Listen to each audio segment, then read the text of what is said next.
জুলাই বিপ্লবের কৃতিত্ব নিয়ে ফেসবুকে একটি পোস্ট দিয়েছেন বিএনপি মহাসচিব মির্জা ফখরুল ইসলাম আলমগীর। শনিবার সকালে নিজের ভেরিফাইড ফেসবুক অ্যাকাউন্ট থেকে পোস্টটি দেন তিনি।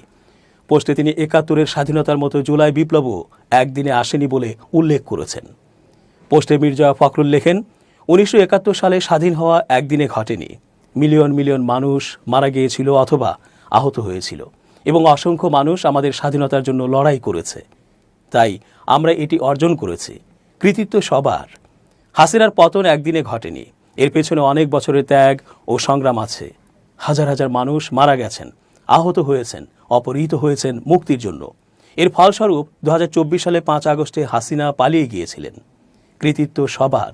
ছাত্র, সাধারণ মানুষ, ডাক্তার, রিকশা চালক, বিক্রেতা, সাংবাদিক, ব্যবসায়ী, শিক্ষক, পেশাদার, প্রবাসীরা, আমাদের বিদেশি বন্ধু, শিশু, প্রতিরক্ষা কর্মকর্তাগণ এবং অবশ্যই রাজনীতিবিদরা।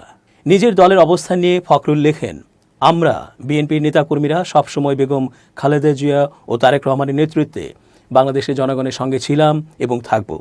চলুন আমাদের এই ইতিহাসটি দৃঢ়তা, সততা এবং সত্যের সঙ্গে লিখি। এখন আমাদের দেশের পুনর্গঠনের দিকে মনোনিবেশ করি। সবার আগে বাংলাদেশ, বাংলাদেশ জিন্দাবাদ।